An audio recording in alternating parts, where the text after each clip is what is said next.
Okay, guys, I'm here to give my review of Night of Champions 2015, which took place last night on the WWE Network.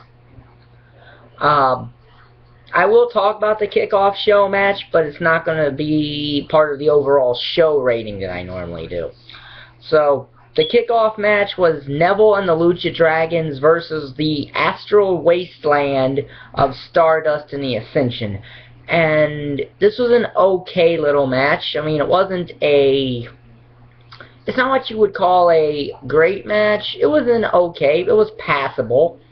Stardust and the Ascension win when Neville goes for the Red Arrow, and Stardust pushes Victor into the top turnbuckle, which drops Neville, and then Stardust hits the Queen's Crossbow on Neville. So then on to the main show. And the main show kicks off the Intercontinental Championship match. Ryback defending against Kevin Owens. In a good match. Kevin Owens was the technical wrestler here. Kevin Owens has become a very all-purpose wrestler for whoever he's wrestling. When he wrestled Cena, he was a high flyer who did a lot of differing movesets. Here he's a technical guy working over a body part, in this case Ryback's shoulder.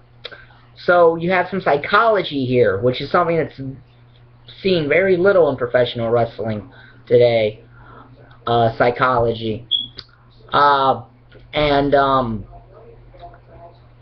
Finish comes when Ryback goes for the shell shock, but Kevin Owens rakes Ryback's eyes and then rolls him up and gets the win to become the Intercontinental Champion.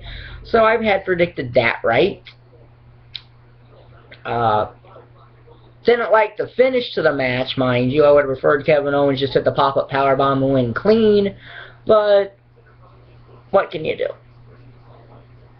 I think Kevin Owens can do a lot for the Intercontinental Championship if the WWE bothers to try to have him do stuff with the IC title. But I think he has potential to be a very good Intercontinental Champion. So the next match was Dolph Ziggler versus Rusev, and what was supposed to be Dolph Ziggler and Lana versus Rusev and Summer Rae until Lana came down with her a broken wrist? Yeah. So, again, this was a good match here. Finish comes when Summer Rae goes to throw a shoe. I guess accidentally hits Rusev, and then Dolph hits the zigzag. Gets the win. So this match at least is better than their SummerSlam match, as it actually had an actual decisive finish, which made it better than their SummerSlam match, which was a double countout. So yeah, that's nice. So that was another match I predicted correctly. And we also found out that at the next pay-per-view, Hell in a Cell, it's The Undertaker versus Brock Lesnar inside Hell in a Cell. So that's interesting. That they're not waiting till WrestleMania 32 to do that. So the next match, WWE Tag Team Championships on the line, as it's New Day versus the Dudley Boys. New Day proving why they are one of the most entertaining things in the WWE right now, with their pre-match promo and Xavier Woods' trombone. And as far as the match goes, this wasn't a bad match. For their age, the Dudley Boys proved that they can still go fairly nice, that they can still go and work fairly good. They hit the 3D on Kofi Kingston, but Xavier Woods breaks up the pinfall, which gets New Day disqualified. So Dudleys win the match, but not the title. So I was right on that too, because I predicted that the Dudleys would win the match. So I was right on that. So that was 3 matches I was right on. And then they end up putting Xavier Woods through the table when New Day tries to put the Dudleys through a table. New Day probably should have succeeded in putting the Dudleys through a table, but it was fine. Match was fine. In fact, Owens Ryback 2 stars, Ziggler Rusev 3 stars, in this match 2.5. So very good so far for 3 matches. So the next match, the WWE Divas Championship match, Nikki Bella versus Charlotte. In a match that Charlotte wrestled pretty much on one leg the entire match. But while this was an okay match, it was decent. I think Nikki Bella was too dominant in the match. And then eventually Charlotte hits the figure 8. I mean, Charlotte got enough offense into where it wasn't a squash. But all of Charlotte's other matches have been pretty even in offense, except for this one.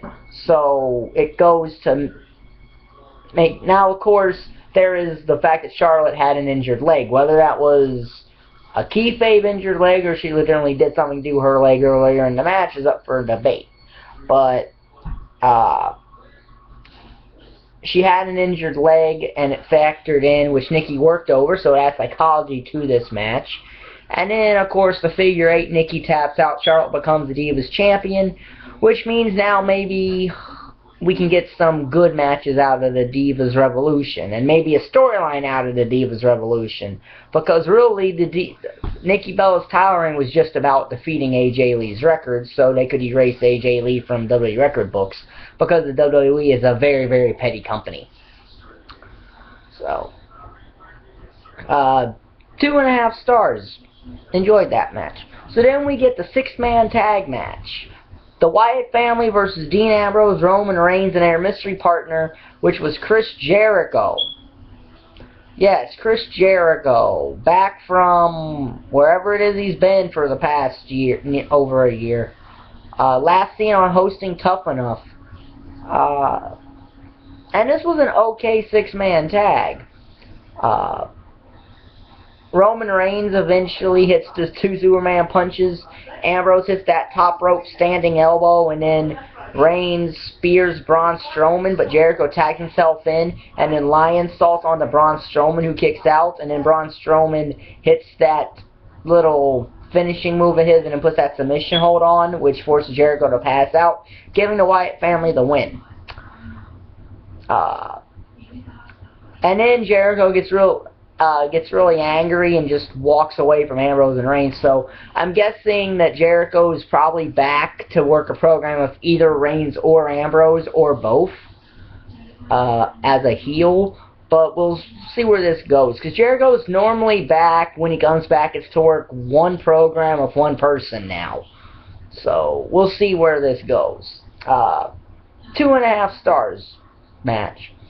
So then we got the whole Seth Rollins double main event thing. Well, not a double main event per se, but both his title matches are essentially the main event spots. And we start with the U.S. title, Seth Rollins and John Cena, in a match that is better than their SummerSlam match that had a much better finish.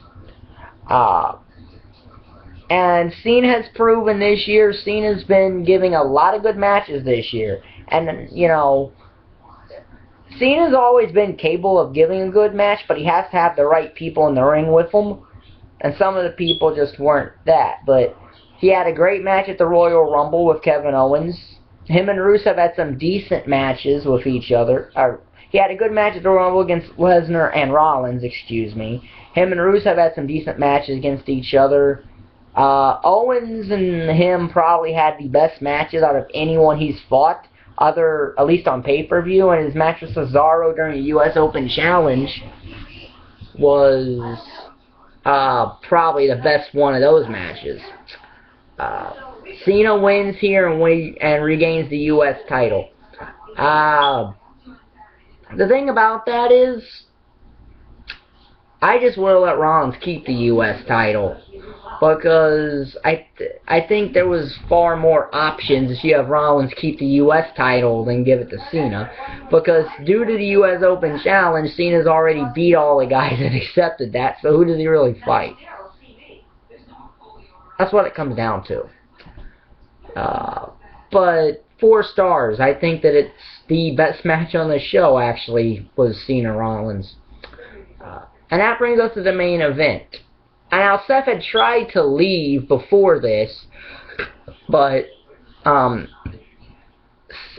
Cena ate him on the floor, threw him back in the ring, and then Sting came out. And for a while, Sting dominated the WWE World Heavyweight Championship match until this spot where they go on top of the announce table, and then Rollins pushes Sting through the Spanish announce table, and Sting hits the back of his head on a monitor. And then Sting also took 2 buckle bombs, and probably on one of them got injured. And as good as Sting is, he is 56 years old, so he shouldn't be taking those kind of bumps. I admire the fact that Sting agreed to take them at his age, but it's something that he probably should not be taking at the age of 56. You know, there comes a time where your body catches up to you. And, you know, I don't have a problem with Sting periodically wrestling in the WWE, but they got to do it to where he's not going to put himself at risk of an injury. Which is why I'm a little bit worried about Taker at Taker's age being inside that cell of Lesnar at the next pay-per-view. Anyway, Sting goes for a Scorpion Deathlock, but Rollins rolls him up and in a small package and wins. So yeah, Sting's lost both his pay-per-view matches. I would have preferred they gave Sting the title just so Sheamus can cash in on him, because there was no way that he'd ever have a run as the WWE World Champion due to the fact that Sting's ever going to be associated with WCW, and Vince won't let him ever be the WWE Champion. Sad, but again, it's the pettiness of Vince McMahon, who's still with Sting fighting the Monday Night War that ended 14 years ago.